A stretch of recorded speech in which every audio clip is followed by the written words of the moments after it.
For 300 years, the Eastern Mediterranean was a paradise of commerce, connecting the great powers of the known world, from the pyramids of Egypt to the palaces of Mycenae. Civilization thrived on a delicate, vital web of copper and tin. Kings exchanged lavish gifts and royal letters, believing their empires were eternal and their massive stone walls were completely impregnable.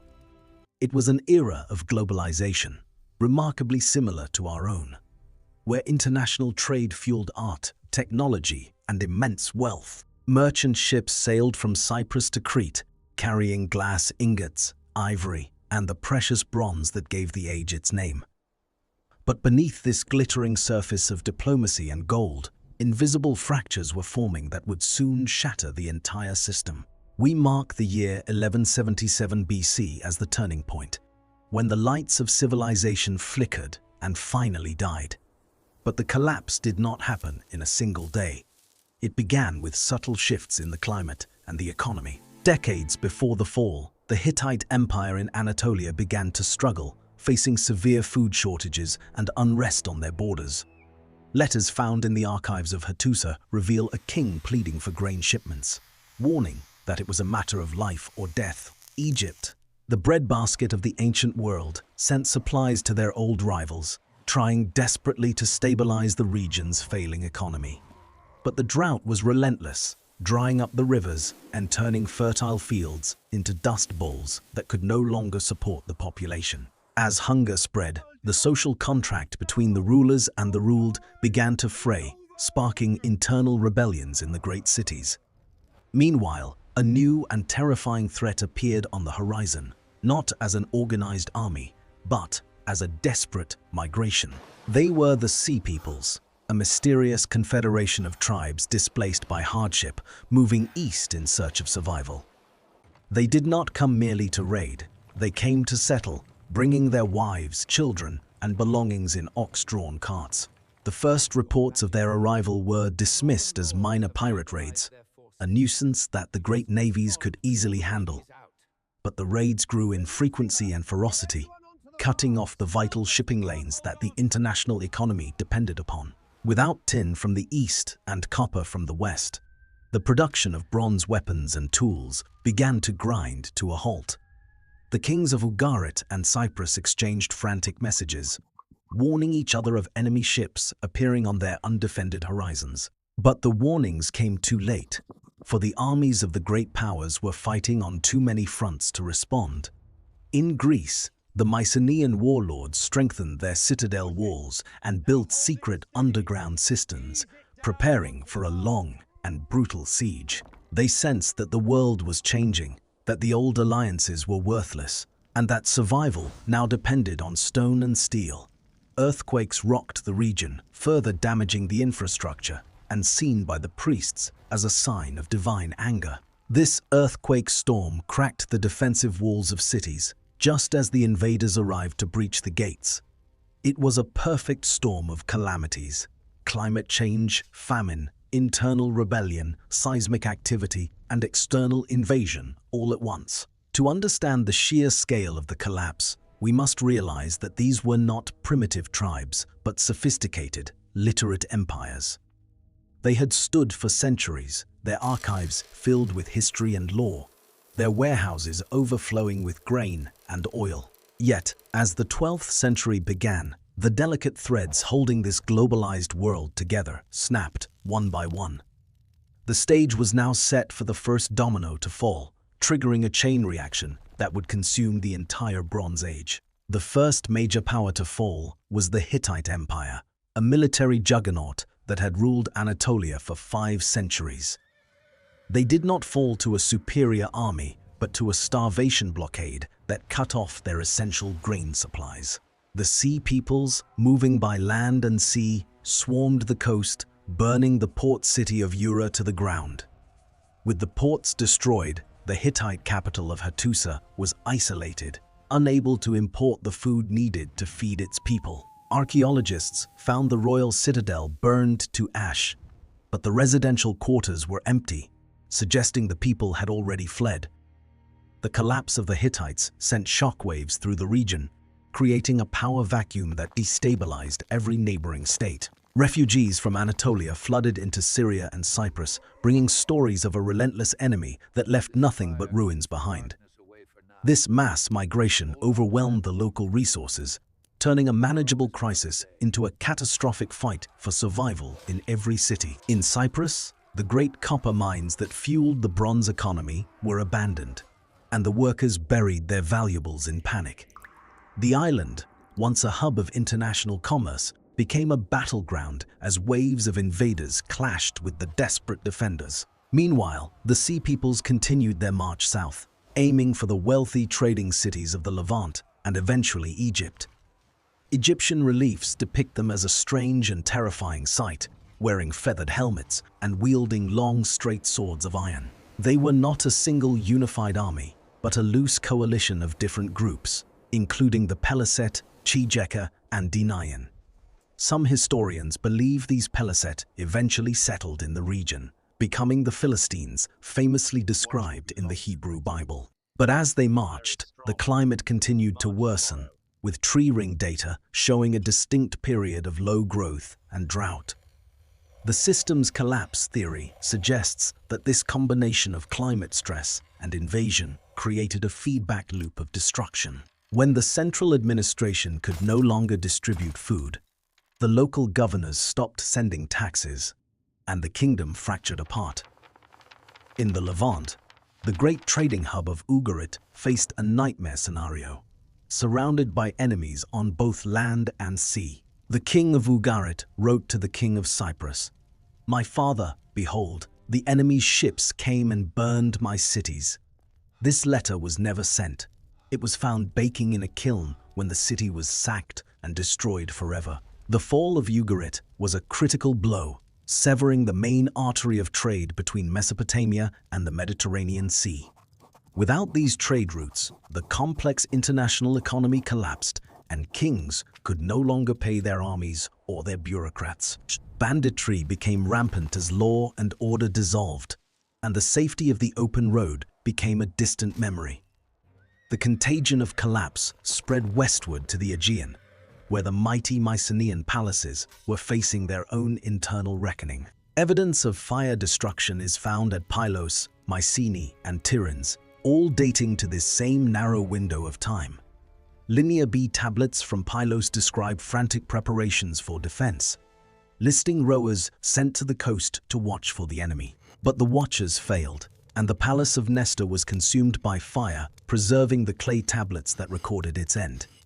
With the palaces gone, the redistribution system failed, and the population of Greece plummeted as people fled into the mountains. The intricate art, architecture, and writing of the Mycenaeans vanished, marking the beginning of the Greek Dark Ages.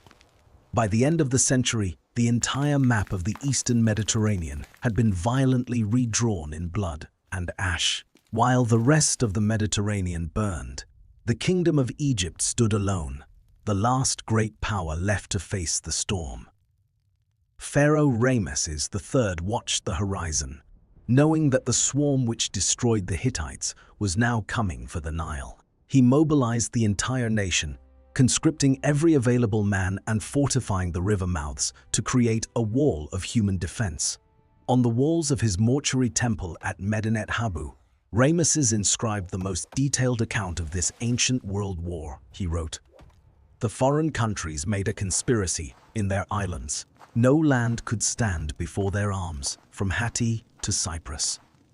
The invaders arrived in two massive waves, a land army moving down the coast of Canaan and a naval fleet attacking by sea. Rameses marched his army into Jahi, modern-day Lebanon, to meet the land forces before they could breach the borders of Egypt proper.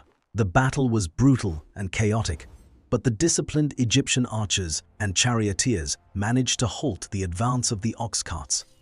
But the greater threat came from the sea, where thousands of enemy ships attempted to force their way into the Nile Delta. Rameses set a trap, allowing the enemy ships to enter the river mouth before pinning them against the banks with his fleet.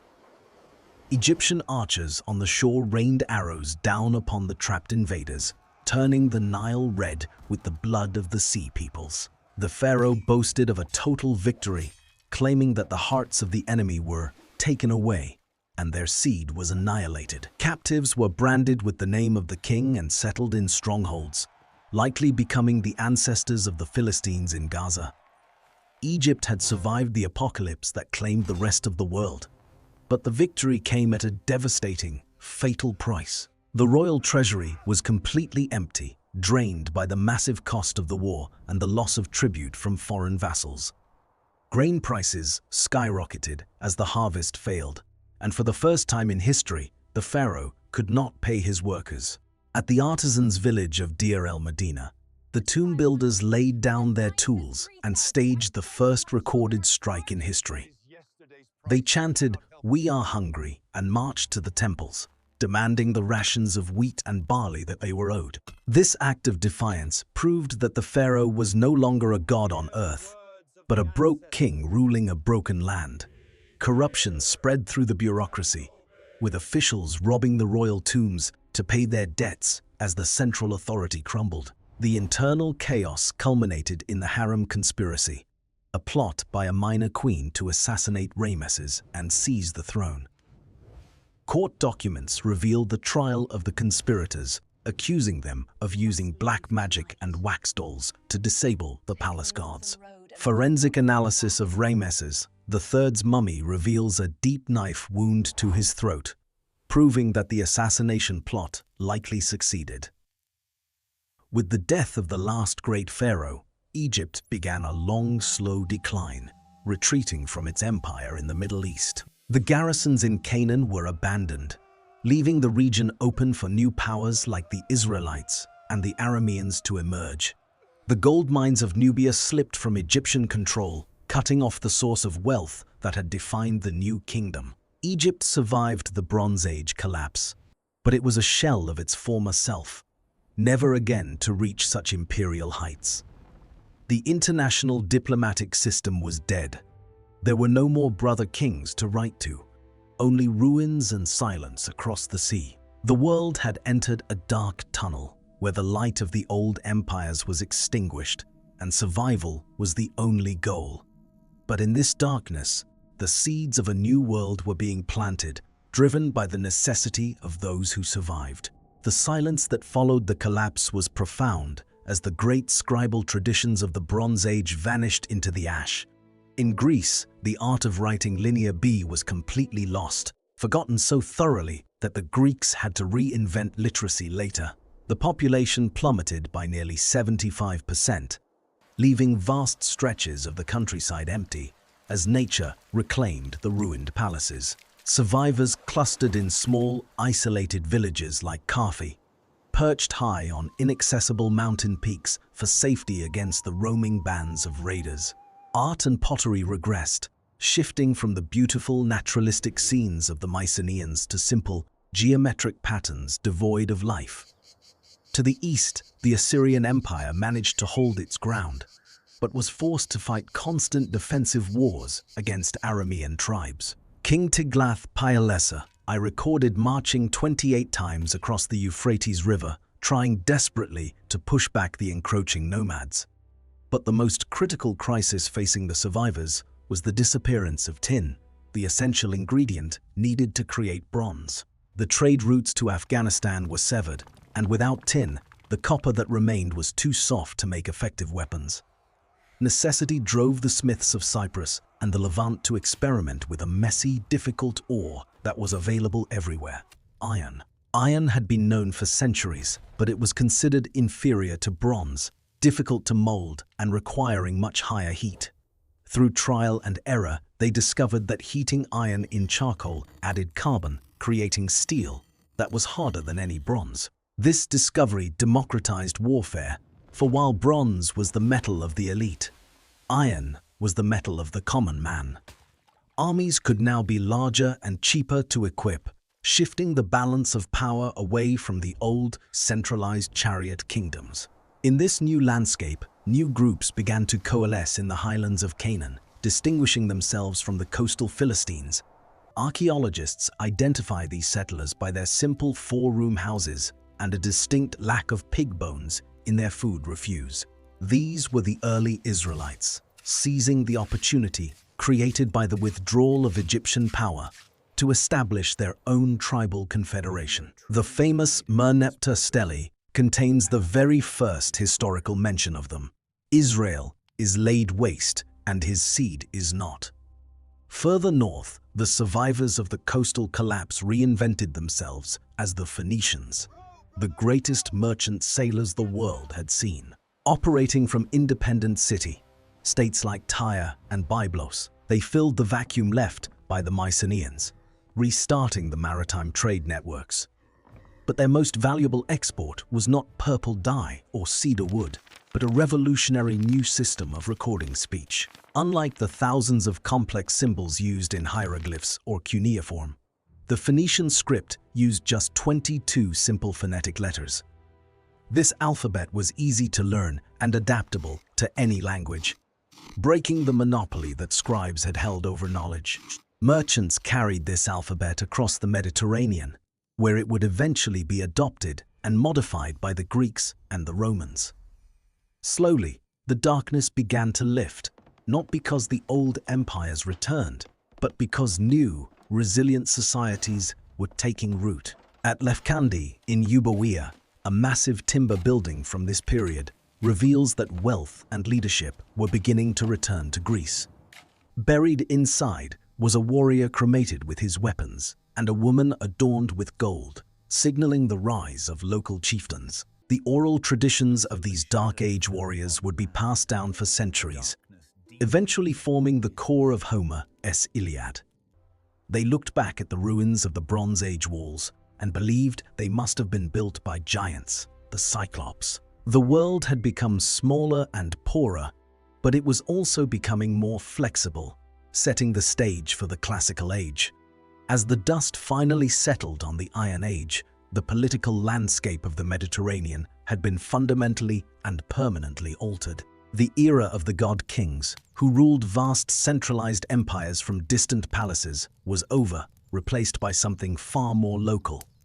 The power vacuum allowed for the rise of the polis, or city-state, where citizens began to take ownership of their own governance. Without the collapse of the mighty Hittite and Egyptian hegemonies, the experiments of Greek democracy and Roman republicanism might never have occurred. The cultural memory of the collapse lingered for centuries, transformed by poets into the legends of a lost golden age of heroes. The Trojan War, described by Homer, is likely a folk memory of the turbulent wars and sieges that defined this catastrophic century. When the Greeks finally began to write again, they did so using the Phoenician alphabet, adapting it to create the first true literature. But the Bronze Age collapse is not just an origin story for the classical world. It is a mirror for our own. Historians like Eric Klein argue that the parallels between the late Bronze Age and the 21st century are terrifyingly precise. They had a globalized economy, intricate diplomatic networks, and a supply chain that spanned thousands of miles across different cultures. They faced climate change, migration crises, and pandemic diseases, problems that no single nation could solve on its own. The lesson of 1177 BC is that complexity is not a safeguard against collapse. In fact, it is often a vulnerability. When a system becomes too tightly coupled, a failure in one sector, like the tin trade, can cascade through the entire network. We see this fragility today, where a ship stuck in a canal or a virus in one region can halt global production. The Bronze Age kings believed they were too big to fail, that their gods and their walls would protect them from reality. But when the perfect storm of calamities arrived, their rigid, top-down hierarchies were unable to adapt fast enough to survive. The societies that survived, like the early Israelites and Phoenicians, were the ones that were decentralized, flexible, and mobile. They did not try to hold on to the old ways of the palaces. They adapted to the new, harsher reality of the Iron Age. It took nearly 4 centuries for the world to recover its population levels and for international trade to reach the same height. This reminds us that progress is not a straight line. Civilization can, and does, move backwards if we are not careful. The ruins of Hattusa and Mycenae stand today as silent monuments to the impermanence of human achievement and political power. Yet, from the ashes of destruction, humanity found a way to reinvent itself, forging new tools and new ideas from the rubble. The collapse broke the chains of the old empires, freeing humanity to explore new forms of religion, writing, and government. Perhaps the collapse was necessary, a clearing of the dead wood to allow the forest of civilization to grow back stronger. As we face our own century of crisis, we must ask ourselves if we have the resilience to weather the coming storm. Will we cling to our crumbling institutions, or will we, like the Phoenicians, learn to sail the rough seas of a new age? The story of 1177 BC is not just history. It is a warning that the lights of civilization can always go out. But it is also a story of endurance, proving that even after the darkest night, the human spirit will eventually find a dawn. The Bronze Age ended in fire, but the Iron Age that followed forged the world we know today. And so, the wheel of history turns, leaving us to wonder what will rise from the ashes of our own future.